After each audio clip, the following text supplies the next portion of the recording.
9장.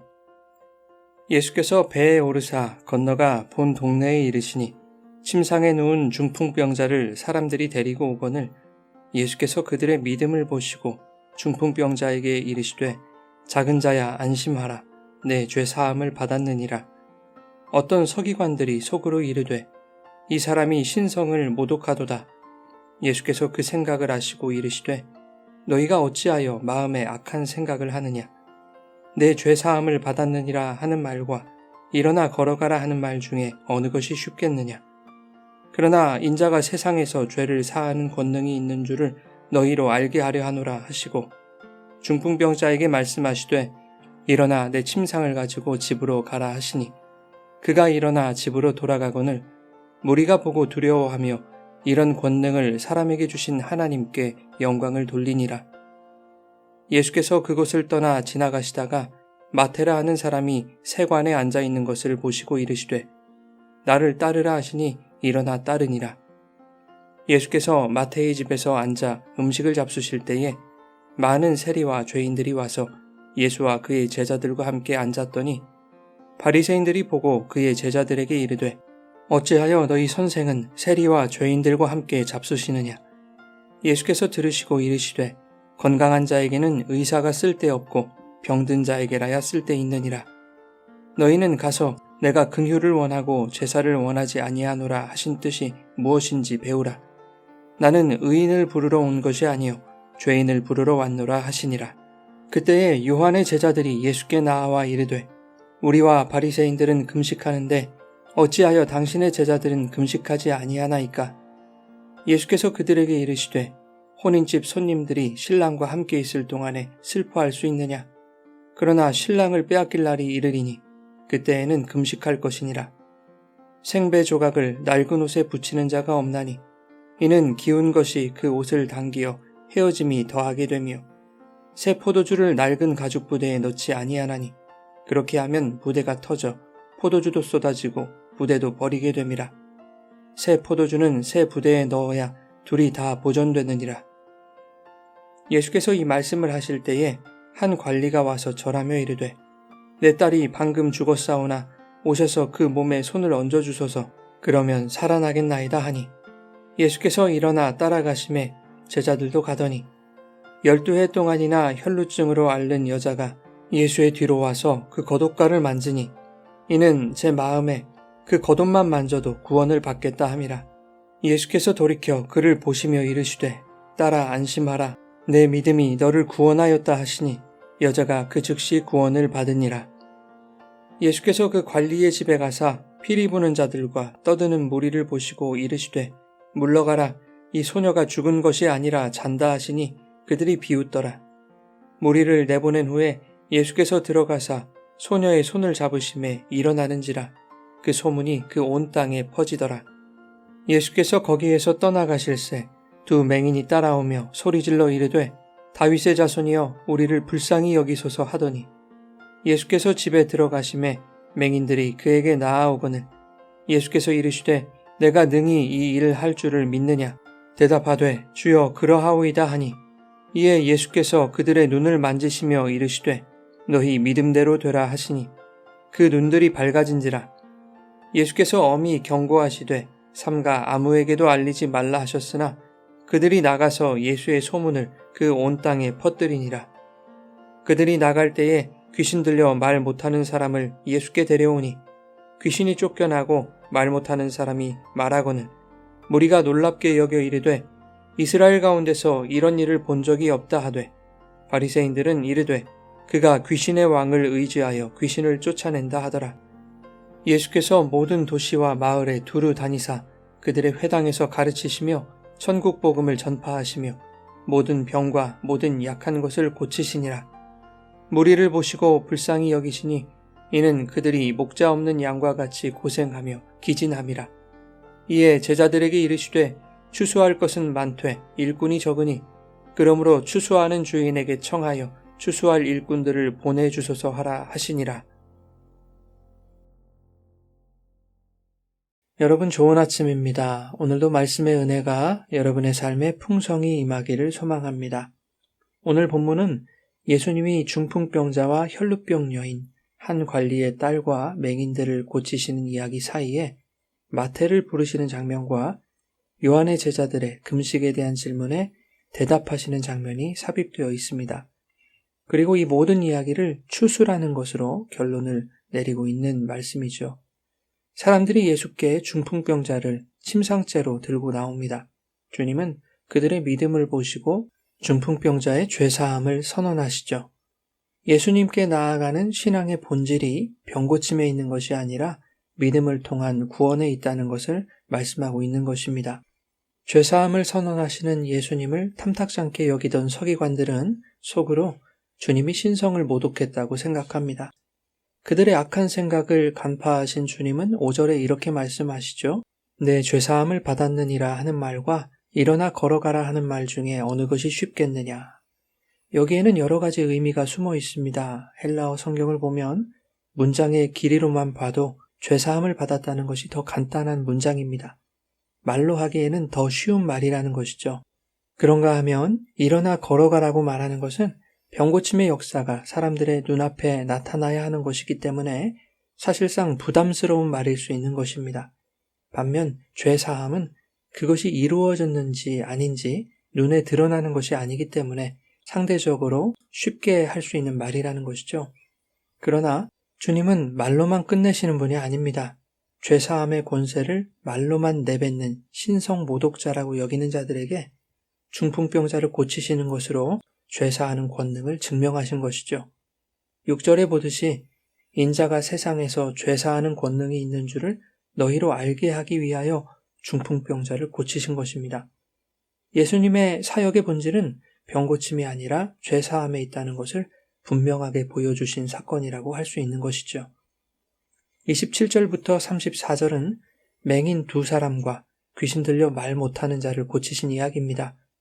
두 맹인이 예수께 나아옵니다. 그들이 소리치죠. 다윗의 자손이여 우리를 불쌍히 여기소서. 이 사건은 그들을 불쌍히 긍휼히 여기시는 주님이 그들에게 행하시는 일이 무엇인지를 보여주는 사건입니다. 예수께서 그들에게 말씀하십니다. 내가 능히 이 일 할 줄을 믿느냐? 라고 물으시자 맹인들은 주여 그렇습니다 라고 대답하죠. 중요한 것은 예수께서 맹인들에게 너희의 눈을 뜨게 할 것을 믿느냐? 라고 묻지 않으셨다는 것입니다. 물론 맹인들의 마음속에는 눈을 뜨고자 하는 소망이 있었을 것입니다. 하지만 본문에서 강조하고 있는 것은 믿음은 인간적인 소망이 이루어질 것에 대한 것이 아니라 주님이 어떻게 행하시든 그분이 하시는 능하심을 믿는 것이고 그 능하신 일이 나에게 선하게 나타날 것임을 믿는 것임을 말씀하고 있는 것이죠. 즉 맹인들의 대답은 주님의 뜻에 맡기겠다는 것이었습니다. 믿음은 눈에 보이지 않는 것이지만 주님은 그들의 눈을 뜨게 하시는 것으로 믿음을 보게 하신 것입니다.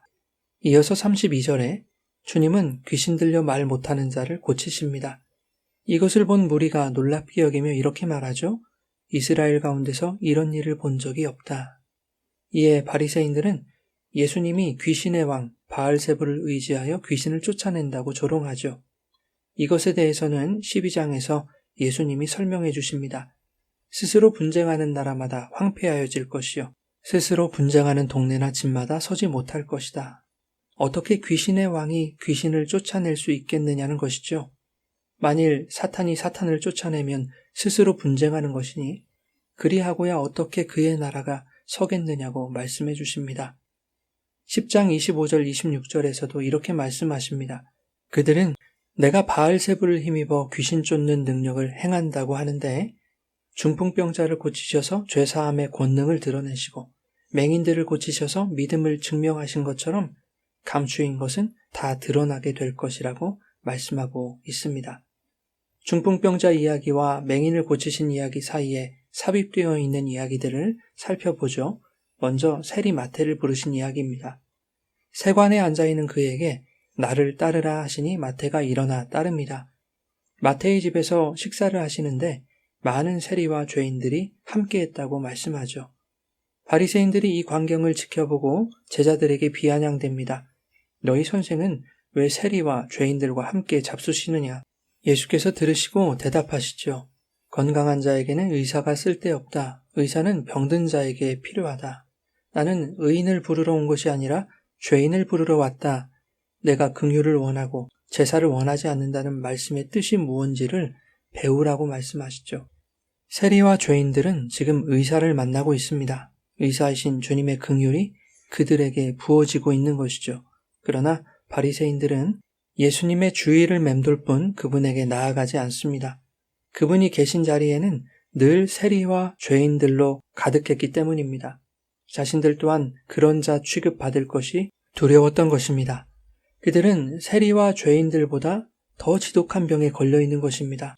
자신들이야말로 율법을 온전히 지켜 행하는 건강한 자라는 착각에 빠져 있습니다.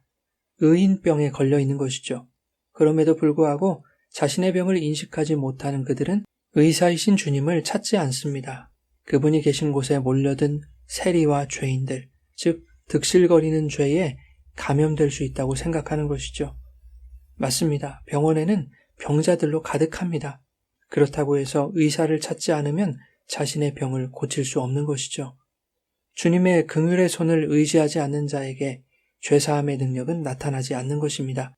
그러니 바리새인들아, 너희도 율법의 제사로 의에 이를 수 있다는 지독한 병을 인식하고 나의 긍휼 안으로 들어오라고 예수님이 요청하시는 것입니다.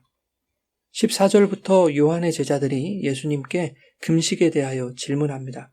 우리와 바리새인들은 금식을 하는데 어찌하여 당신의 제자들은 금식하지 않느냐는 것입니다.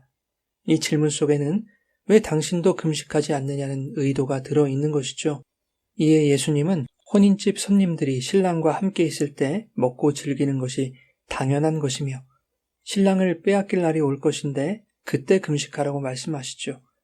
금식은 율법의 형식과 세상적 가치로 양식을 삼았던 그것을 모두 끊어내고 신랑이신 주님이 주시는 영원한 양식을 받아 먹는 것입니다. 그러니 너희와 바리새인들이 하는 그 금식이 얼마나 형식적이고 가식적인 것인지를 말씀하고 있는 것이죠. 그러면서 주님은 금식을 가죽 부대와 포도주로 비유하십니다. 새 포도주는 새 부대에 넣어야 한다. 새 포도주를 낡은 가죽 부대에 넣으면 부대도 터지고 포도주도 버리게 된다 말씀하시죠. 이 말씀은 형식적인 신앙에서 벗어나 진리로 새롭게 변화되어야 함을 강조하는 말씀입니다. 과거의 위선과 형식적 종교 행위, 즉 낡은 부대는 참된 진리이신 예수 그리스도, 즉 새 포도주와 조화될 수 없다는 것입니다. 진리를 받아들이기 위해서는 우리의 옛 자아가 산산조각나는 아픔과 변화의 과정이 필요합니다. 낡은 부대는 버려야 하는 것이죠. 그래서 예수님께서 우리를 위해 낡은 부대가 되어주셔서 십자가에서 터지심으로써 우리에게 새 포도주를 부어주셨다. 그러니 이제는 새 부대로 살아가야 한다라는 말씀입니다. 낡은 부대를 버리는 금식은 새 부대의 풍성함을 누리게 만듭니다. 참된 신앙은 형식적 열심으로 자신의 의의를 증명하는 것이 아니라 진리로 변화된 새 부대로 살아갈 때 주님이 주시는 영원한 생명의 풍성함을 누리게 된다는 말씀입니다. 18절부터는 한 관리의 딸과 혈루증 여인의 이야기입니다.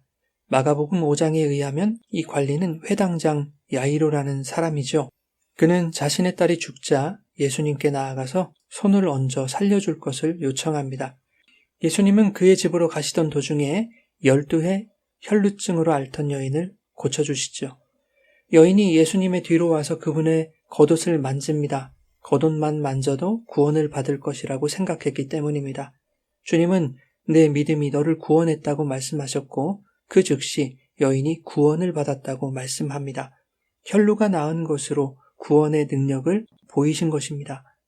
그리고 야이로의 집으로 향하셔서 야이로의 죽은 딸을 살리시죠. 소녀의 손을 잡으시자 소녀가 일어납니다.